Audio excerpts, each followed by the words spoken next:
প্রচিত পত্রিকায় আমরা জানতে পেরেছি মাননীয় প্রধানমন্ত্রী সরকার দলীয় মহিলা এমপিদেরকে বিরোধী দলীয় সংসদ সদস্যদের এলাকায় উন্নয়ন তদারকি করার দায়িত্ব দিয়েছেন। এই সাথে আরো বলা হয়েছে এসব উন্নয়নে ডিও লেটার ইস্যু করতে পারবেন সরকার দলীয় মহিলা এমপিগণ।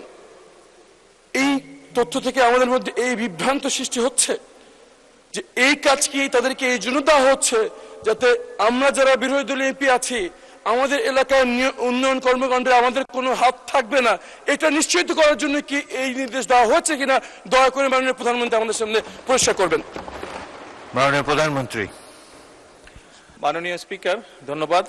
মাননীয় সংসদ সদস্য, আপনি যে প্রশ্নটি করেছেন তার জন্য আপনাকে আন্তরিকভাবে ধন্যবাদ।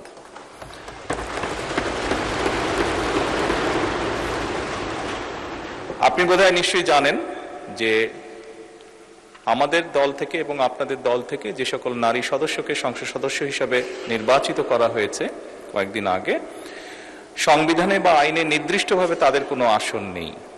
আপনার বা আমার যেরকম নির্দিষ্ট আসন আছে সেভাবে নির্দিষ্ট কোনো আসন নেই।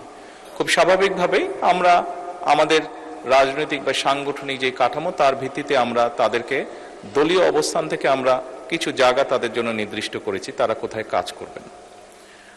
আপনার নির্বাচনী এলাকায় একজন জনপ্রতিনিধি হিসাবে আপনার সম্পূর্ণ হক আছে যে আপনি আপনার এলাকার নির্বাচন উন্নয়নের ব্যাপারে কিভাবে ভূমিকা রাখতে চান।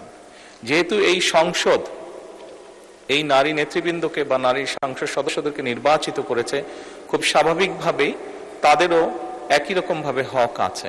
বাত ব্যথা, প্যারালাইসিস কিংবা আর্থ্রাইটিস, আধুনিক ফিজিওথেরাপি ও পুনর্বাসন চিকিৎসায় নির্ভরযোগ্য নাম ডিপিআরসি।